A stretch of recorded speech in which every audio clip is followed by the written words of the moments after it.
बच्चों, मैं पूनम अग्रवाल, शेठ विद्या मंदिर English high school Vasai east की अध्यापिका आज कक्षा छठी के छात्रों को पूरक पुस्तक बाल राम कथा में संकलित पाठ राम और सुग्रीव पढ़ाने जा रही हूँ।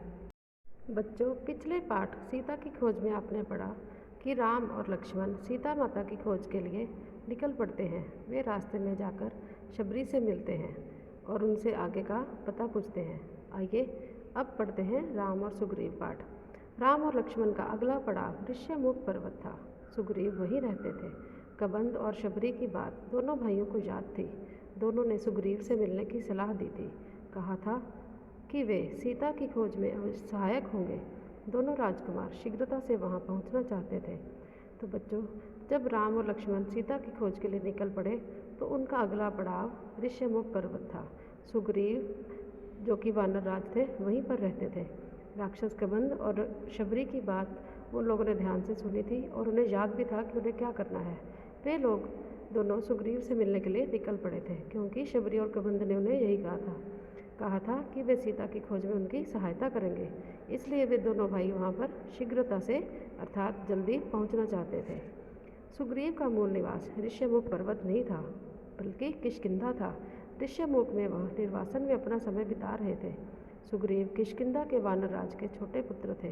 बड़े भाई का नाम बाली था। तो बच्चों, सुग्रीव, जो कि वानर राज थे, उनका मूल निवास ऋष्यमुख पर्वत नहीं था, बल्कि किष्किंधा था।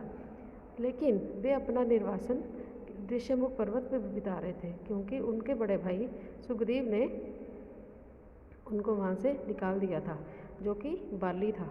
पिता के ना रहने पर ज्येष्ठ पुत्र बाली राजा बना। पहले दोनों भाइयों में बहुत प्रेम था। राजकाज में किसी बात को लेकर मनमुटाव हो गया तो उनके पिता की मृत्यु तक उन दोनों भाइयों में अर्थात बाली और सुग्रीव में तो बहुत प्रेम था।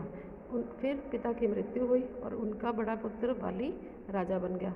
शुरू में दोनों भाइयों में बहुत प्रेम था आपस में, लेकिन किसी बात में उनमें वाद विवाद हो गया, झगड़ा हो गया और इतना गंभीर कि बाली सुग्रीव को मारने के लिए उतर आया। जान बचाने के लिए सुग्रीव को ऋष्यमुख आना पड़ा।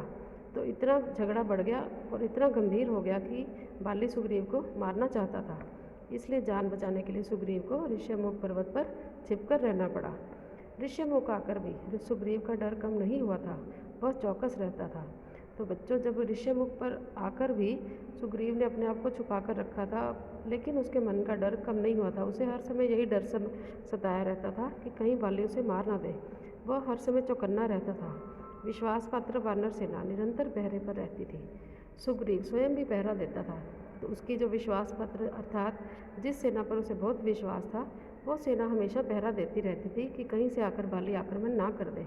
और सुग्रीव स्वयं भी पहरा दिया करता था, इस डर से कि कहीं बाली के गुप्तचर सैनिक वहां ना पहुंच जाएं। एक दिन सुग्रीव पहाड़ी पर खड़ा था। उसने दो युवकों को उधर आते देखा। ये दोनों अवश्य बाली के गुप्तचर होंगे, मुझे मारने के लिए आ रहे होंगे। सुग्रीव ने तत्काल अपने साथियों को बुलाया।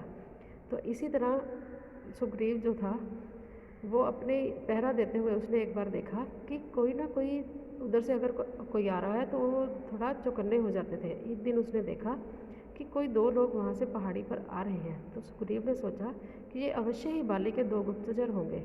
उसने उन दो लोगों को उस तरफ आते देखा था। तो उसने सोचा कि ये दो लोग मुझे मारने के लिए आ रहे होंगे, इसलिए उसने तुरंत अपने साथियों को बुला लिया।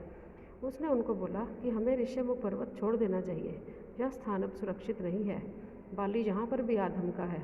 सुग्रीव ने अपने साथियों से कहा, मैंने दो युवकों को इधर आते हुए देखा है, उनके हाथों में धनुष हैं। तो बच्चों, जब सुग्रीव ने देखा कि दो लोग उसकी तरफ आ रहे हैं तो उसे लगा ये अवश्य ही बाली के गुप्तचर होंगे। उसने अपने साथियों के साथ सलाह की कि अब हमें ऋष्यमुख पर्वत भी छोड़ देना चाहिए, क्योंकि ये स्थान अब हमारे रहने के लिए उचित नहीं है, क्योंकि बाली यहाँ पर भी आधमका है। उसे नहीं पता था कि दो युवक कौन हैं। उसने अपने साथियों से कहा कि मैंने दो युवकों को इस तरफ आते हुए देखा है और उन दोनों के हाथों में धनुष पकड़े हुए हैं। सुग्रीव घबराया हुआ था, पर उसके प्रमुख साथी हनुमान इससे सहमत नहीं थे। मैं जाकर पता लगाता हूँ कि वे कौन हैं। बाली की सेना में ऐसे सैनिक नहीं हैं। हनुमान ने भी दोनों युवकों को देख लिया था। हनुमान पर सुग्रीव को बहुत भरोसा था, उसने बात मान ली।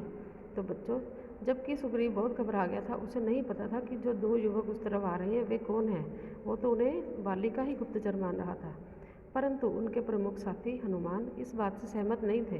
वे इस बात को मानने के लिए तैयार नहीं थे कि वे दोनों युवक बाली के ही साथी हैं या उसके गुप्तचर हैं। उन्होंने उससे बोला, अर्थात सुग्रीव से बोला कि मैं जाकर पता लगाता हूँ कि वे दो युवक कौन हैं। वे बाली की सेना के सैनिक नहीं हो सकते, क्योंकि उसकी सेना में इस प्रकार के सैनिक नहीं हैं। हनुमान जी ने क्योंकि उन दोनों युवकों को देखा हुआ था, उनको और हनुमान जी पर सुग्रीव को बहुत भरोसा था, इसलिए सुग्रीव ने हनुमान की बात मान ली कि तुम जाकर देखो कि वो दोनों कौन हैं। तो बच्चों, यहाँ पर पाठ का पहला भाग समाप्त होता है।